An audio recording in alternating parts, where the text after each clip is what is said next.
మీ personal interviews మరియు వ్యాపార ప్రకటనల కొరకు ఈ నెంబర్ని సంప్రదించండి. నమస్తే, వెల్కమ్ టు మనం టీవీ. నేను మీ ప్రియాంకారావు. ఏ రోజు మనతో పాటు ప్రముఖ పొలిటికల్ అనలిస్ట్ డివి శ్రీనివాస్ గారు ఉన్నారు. వారితో మాట్లాడదాం. నమస్కారం సార్. నమస్తే సార్, అల్లు అర్జున్ కేసుకి సంబంధించి రోజుకు ఒక చిక్కుముడి విడుస్తుంది. ఇప్పటి వరకు నాకు సంబంధం లేదు, పోలీసులు ప్రొటెక్షన్ ఇవ్వలేదు అంటూ అల్లు అర్జున్ సంధ్య థియేటర్ వాళ్ళు ఒకరి మీద ఒకరు చెప్పుకునే సిచ్యువేషన్లో పోలీసులు రిలీజ్ చేసిన లెటర్ ఏదైతే ఉందో ఈరోజు అందరి దృష్టిలో చాలా ప్రశ్నలు లేవనెత్తుతుంది.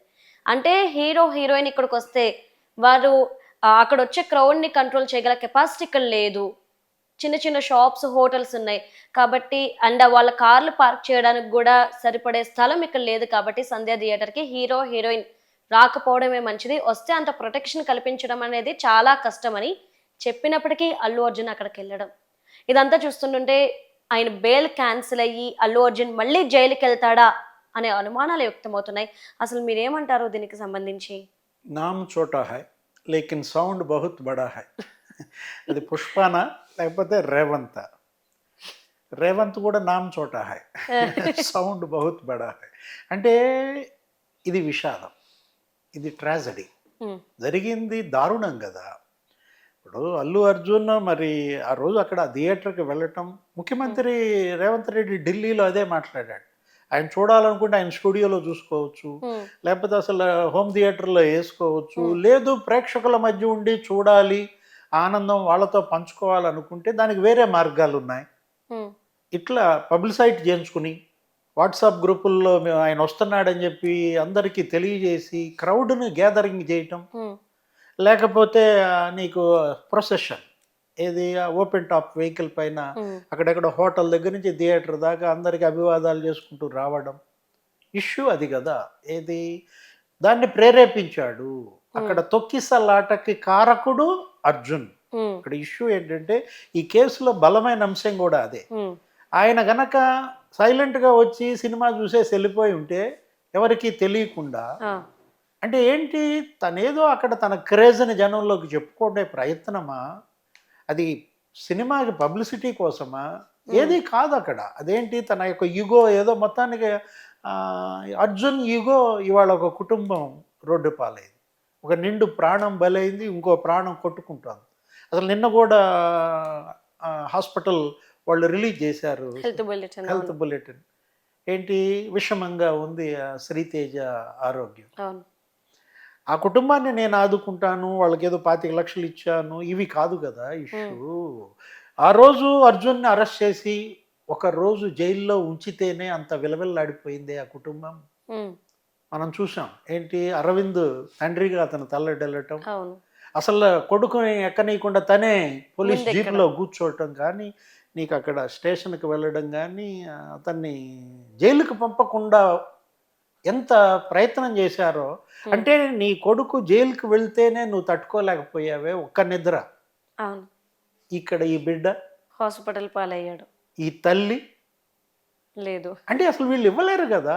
ఇప్పుడు రెండో బిడ్డ ఉంది, ఆమెకి తల్లిని తీసుకొచ్చి ఇవ్వగలరా? కాకపోతే ఒకటి అభిమానిగా భాస్కర్ మరి ఉదారంగా చెప్పచ్చు, నేను ఆ కేసు విత్డ్రా చేసుకుంటానని కూడా చెప్పాడు. అంటే అక్కడ నీకు అర్థమవుతుంది కదా హీరో వాళ్ళ వ్యక్తిత్వానికి అభిమాని మనస్తత్వానికి ఎంత తేడా. అర్జున్ ఎందుకని అంత ఉదారత చూపలేకపోయాడు? ఆ మైత్రి మూవీస్కి బాధ్యత లేదా? ఆ ప్రొడ్యూసర్స్ ఎవరు నవీన్ మరి ఇంకెవరు అతను రవిశంకర్ ఎవరు ఉన్నట్టున్నారు, వాళ్ళకి బాధ్యత ఏంటి? అంటే అందరూ కలిసి 25 లక్షలు ఇస్తారా?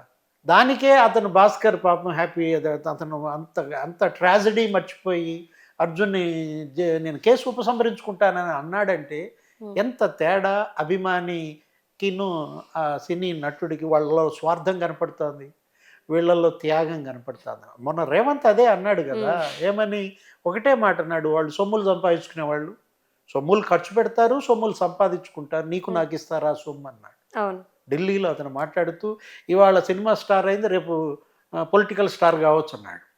అఫ్ కోర్స్ అది కేటీఆర్ను ఉద్దేశించి అన్నాడేమో, అది వేరే విషయం.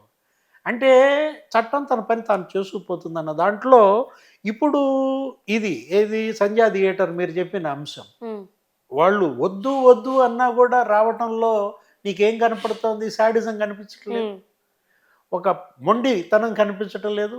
అంటే నీ మొండితనానికి ఆ ప్రాణం బలైంది, ఆ కుటుంబం రోడ్డు పాలైంది. ఇప్పుడు దానిపైన వాళ్ళు మళ్ళా నిన్న ఆనంద్ వచ్చాడు, సిపి, అతను వచ్చి థియేటర్ కూడా చూశాడు.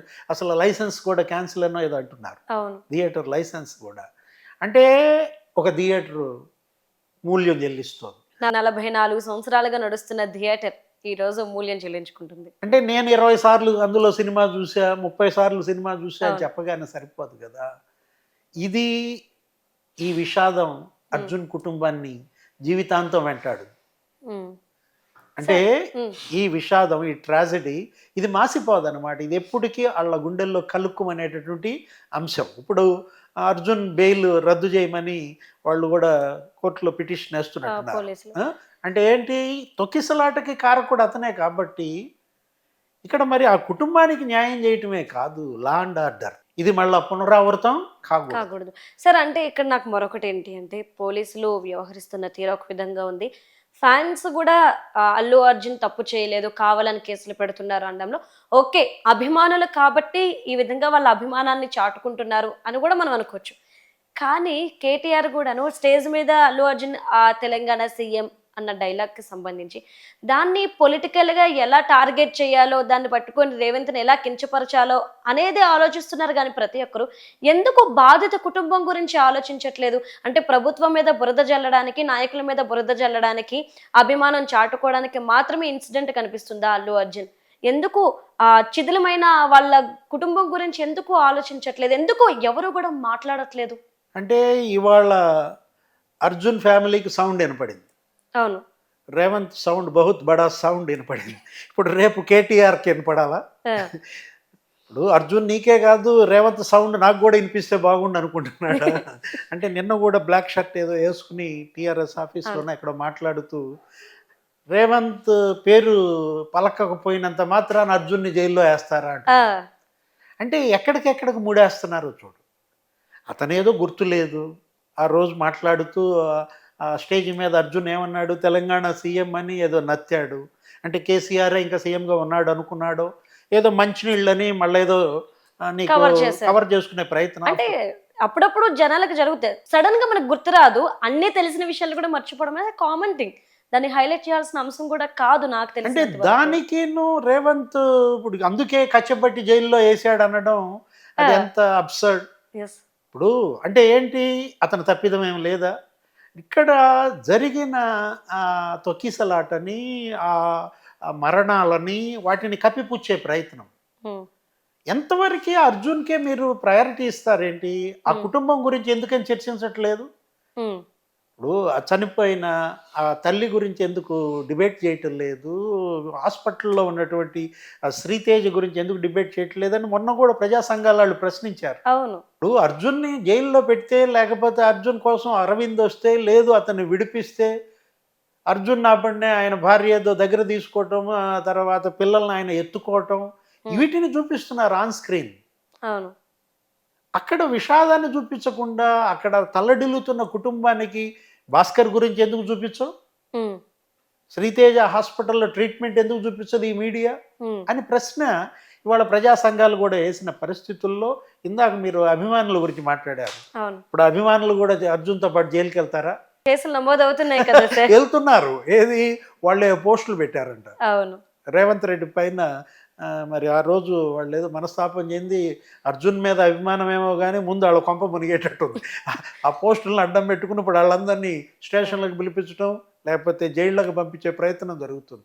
ఇక్కడ ముఖ్యమంత్రి అతను రేవంత్ రెడ్డి కాదు. తెలంగాణ ముఖ్యమంత్రిని అవమానించే హక్కు మీకు లేదు. మీరు రేవంత్ రెడ్డిని వ్యక్తిగతంగా విమర్శిస్తే అది కాదు, ఇక్కడ అది జాగ్రత్త పాటించాలా. ఇవాళ రేపొద్దున అభిమానులు రేపు జైలుకి వెళ్తే అర్జున్ వాళ్ళని వచ్చి విడిపిస్తాడా? చనిపోయిన ఈ రేవతి, లేకపోతే ఎవరు ఈ హాస్పిటల్లో కొట్టుకుంటున్న శ్రీతేజ కుటుంబాన్ని ఎంత మరి ఆయన అండగా నిలబడ్డాడో చూసాం. మీ పరిస్థితి కూడా అదే అవుతుంది. Okay, right. Thank you so much sir. నమస్తే.